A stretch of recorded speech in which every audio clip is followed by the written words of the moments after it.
Hey everybody, welcome back to the Church of the Harvest Family Ministries podcast. Pastor Roy's here with my good friend. Hello. Jared Crowley. I'm here. It's our youth director. Cynthia isn't with us today. She is off on holiday. She's taking care of some business, so you got to deal with us for a short amount of time, but we appreciate you guys. Got some things going on that we want to let you know about. We are going to Black Bob Bay. Yeah. July 14th, 7:30 to 9. We rented out the whole place just for you. We did it just for you. Yep. Not everyone else listening, just you. And we are looking forward to just having a blast out there. Yep. I love it when people prioritize the social pieces of getting to grow closer to their church community, because I know Sundays are, you get in and get the kids checked in. Yeah. You get your word in, you fill out your notes app or whatever, and then you get lunch and take a nap, and boom, we got it done. But then it's like, oh, I don't know anybody I go to church with. Yeah. Like, I know their name. I know them the way that I know, like, the people that work in retail know customers. Like, I know their name. I know what they like about the weather. I think it kind of, for me, which is funny because I do work here, but like it can turn into like almost like a coworker experience where it's like you're used to someone in this one context where the kind of like, not necessarily the rules, but the parameters are really, really clear. You know what I mean? It's like we all know the routine of what we're doing here, and so it's easy to interact with each other in this context with these like this set of rules, But as soon as like you go to lunch with your coworker for the first time, you're like, what do we talk about? Right. Like, what's going on here? And look, I get it too. I mean, like there's some people that's just where they're at in life, and that's cool too. We love that. But we also know that there's something that happens that's greater for sure whenever you're really a part of a body. Like I had this thought. I had to use a power washer. I don't own a power washer personally. Like that's not a part of my repertoire. I probably should. I'm 36 years old and I own a home. I should probably have a power washer, but I don't.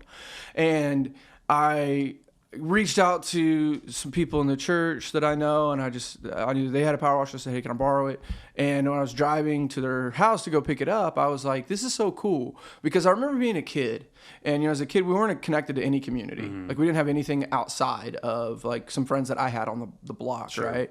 And so when you didn't have something like that, you just didn't have it. Yeah. You didn't have a resource to maybe like the way that I saw it in my brain was like it's an extension of a body. It has a useful piece that I don't have by myself. For sure. Yeah. And that comes through, a connection that I have through a relationship that I have. So a little opportunity that will happen on July 14th. Obviously bring your kids. Yeah. I mean, kids love the pool. They love to splash around. I will throw your children into the deep end of the pool. They won't die. There's going to be lifeguards there. It's going to be good. Yeah. It's safe. Everyone's going to be safe. Yeah. And so come. It'll be a really, really fun time. And look, you guys, like, we are hoping to establish some rhythms. Yeah. The Picnic in the Park event, the Black Bob Bay event, what we're going to be doing in August on August the 4th. We're really trying to create these memory moments for your students to be a part of. And so we want them to be there. We want you guys to be there. Buy-in is kind of what creates that rhythm. Sure. It's a two-way road. We can provide it, but it's also got to be engaged, and we want to. We want you guys to engage it. Another thing I need everybody to know about is on the second and third week of July, which is the 9th and the 16th, during both of the Sunday morning services, we're just going to be on the kids' side, so the south side of the building. We are going to be drilling a tornado drill. And so as parents, we want you guys to have a heads up. Let your kids know. We will be letting them know. We'll be communicating here. We'll be communicating via email. We'll be communicating through the pulpit. And I'm sure that those dates are going to get here and somebody's going to be like, I never heard that we were doing this. And just know that we're trying our best. We haven't figured out how to get the voice of God to do announcements for us. But we are working on until we find that. Until we find out, we're going to use the next best thing, which is Pastor David and some emails in this podcast. Obviously, I'm being sarcastic. But no, so those dates, we are going to be doing tornado drill specifically. We're not doing fire drill with the construction that's going on outside. We are going to avoid going outside, obviously, and so we'll just be doing that in the fall. We're going to look to do that because safety is a really big deal to us. And I think safety with kids is an awesome thing to prioritize. Yeah. I hope you agree. I hope everyone agrees, because if not, we're going to have a problem. So that's the 9th and the 16th of July. And then I'll kind of dive into a little bit of what I wanted to talk about today, but let you know one other thing before we get there. So the health of a church is only as healthy as the people that attend it. And the health of a family is only as healthy as the marriage that binds it. And so to that end, we are starting a 6-week marriage course that's going to be done by all the pastors. We're all engaging it. Pastor David and Pastor Tracy are teaching. Pastor Mike and I'm sure Janelle will be there. I'm going to try and rope my wife Jenny into it, because if you guys have ever met her and then met me or vice versa, you know who the winner in that group is. And so we're going to be doing that starting. It's going to be Wednesday nights. There will be childcare that is available as far as we know of right now by the time of this recording. That does mean that all things are subject to change, and Jesus could come back in between now and then, but we're going to try to do childcare. It's going to go from July 12th through August 16th. It's going to be in the evening. I don't want to quote the time here because I'm not exactly sure on it. We literally just forged this like a couple days ago. So we're going to be doing a 6-week course on marriage, and we want you to be there. It is not for people just that their marriage is in dire straits. Yeah. It's for everybody that doesn't want their marriage to be in dire straits. Yep. So that's not to say that that's the only thing that will keep your marriage from, going into a horrible place or going into a difficult place, but it is just simply to say that health comes with transparency. I don't know if you've ever been to a doctor. I had this great moment with my doctor when this was years ago. I've had the same doctor for a long time now, and we did a blood test to just check panels and do kind of normal physical stuff. And I asked him, I kind of knew this, but I kind of wanted to hear his take on it. I said, "Why do you guys do blood work?" And he says, "Because you can sit here and you can tell me anything you want to, but your blood doesn't lie." Sure, yeah.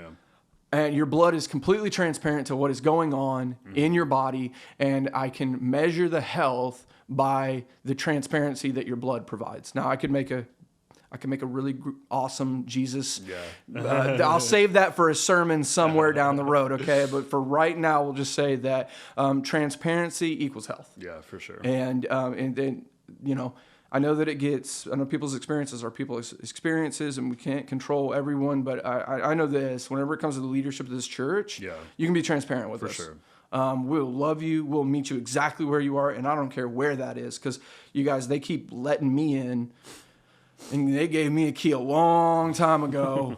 It's a safe place for you too. Yeah. So, but that's going to be happening, so be on the lookout for that. But I wanted to kind of just touch base real quick, and we'll have an interesting perspective on this, because I'm going to talk about the relationship that kids have to church as they develop, and I have sitting with me the consequence of that system unfolded upon I always life. say Rebecca Hernandez and I are the clearest results of the Church of the Harvest experiment. Yeah, for sure. I mean, you want to know what it's like to raise your kids here from birth till young adults, you can look at us. And I will say, hopefully get some. Yeah. I will say. Let me say this, because this is important. That iteration over the span of Rebecca and Jared's lives had a lot. Looks very different. Had a lot of changes happen over the course of time. I was here for most of it. Yeah. And I have taken the best from each era and done my best to implement it. I'll give you just one example of this. One of the big emphasis that we have with our team is to not brainwash your children in church. So we teach them how to think instead of what to think. That's a major tenet of mine, because I believe that when you teach people how to think, they have the opportunity to come to a correct conclusion. And that is way different than we're just going to religiously program your child to be what culture would say or what religion would say is a good child. Okay, so that's just a little bit of a tidbit of kind of the nuance that goes into my I guess kind of the intricacies of how I think of approaching and some of the philosophies of ministry that I have. But obviously, and maybe not obviously, I should say, so just so that everyone's aware, family ministries at Church of the Harvest is different. It's different than your traditional children's and youth ministries. Typically, 75% of churches as of right now, 2023 in the United States of America, 75% of churches run youth and kids, which means usually somewhere around 5th grade, they depart from one ministry and they go into another ministry. And outside of just communicating events, it usually doesn't touch or speak to parents. And so that's a very traditional model. That's how the church has run for a really long time. About 5-6 years ago, we took a look at that and really had a desire to lean into family ministries. And so family ministries is 25% and growing. It's the family ministries pastor is the fastest growing pastoral position in church in America. And so just so that you guys are aware, it's broken, that ministry is broken into 7 different segments. And it'll make sense when I say it. So you have nursery, preschool, elementary, which is up to 3rd grade. We have the great advantage, and because we have amazing people, we have a preteen environment. We have middle school, which is 6th through 8th grade, and then we have high school, which is 9th grade through 12th grade. That's 6 of them. We added a 7th this year. This was a really cool opportunity that we had, that we got to do, where I'm a part of a small group of those family ministries pastors. And there's, I think, 18 of us nationwide that are a part of, essentially what you could consider a beta test for adding a 7th environment to family ministries, which is parent engagement. Yeah. And so that's why if you've seen or if you've been able to hear, we put it out in 411 every time we have one. We'll have these coming back up in the fall. The marriage thing is kind of adjacent to it, because marriage is obviously a part of family ministries, but it's not exclusive to family ministries. But the classes that we've had, Dana did Dump the Drama. I did a class called Grace Homes throughout the end of April and all through May. In the fall, right towards after the back to school, so probably starting in September, we will have another one of those classes as well. And we'll run those seasonally. And so parent engagement is the biggest one. And one of the things that is important to understand, and I'll just kind of preface it with this, because a lot of things that happen in our ministry are secondary consequences of the things that I've had throughout my life that I've either observed or I've implemented that have been really fruitful realities within my family. And one of those is a very important part of how we do what we do in the Walker household, and it's this: I'll never tell my kids that they have to go to church. Like, we do not enforce our children going to church. One of the things I've always told my kids, I'm never going to make you go to church, but if you don't want to go, we're going to talk about why. Sure. And I know that could be multifaceted. I know that, interpersonal relationships can be complicated, especially as kids get older and they become teenagers, and, all of those kinds of things. But we always keep Jesus the main thing, and that's kind of how we do it. But I can't have those conversations with my kids if I'm not leading the way whenever it comes to how they relate to not only Jesus, but also his church. Yeah, for sure. And that's super nuanced, even depending on how old the kid is. So I'm going to do this real kind of quick overview, and then Jared, we're going to tap into a little bit of your experience and maybe deviations away from this, or just the way this landed on you, or some of these things did or didn't have an effect in your life. So the earliest part of adolescent development, you guys have heard me talk about this a little bit before, but 0 to 4 years old is an incredibly I cannot overstate how incredibly important that season of life is to the development of a human being. And the reason is because by the time you're 4 years old, your subconscious, which is responsible for 95% of your decision making, is set.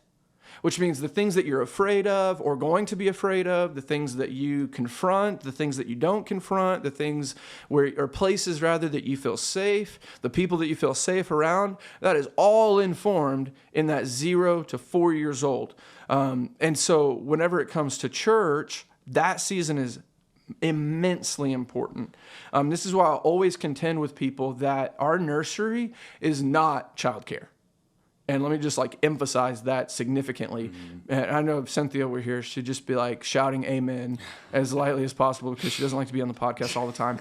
But no, we're not doing childcare. We're creating a space in your child's subconscious that connotates church with safety, church with security, church with familiarity, church with peace.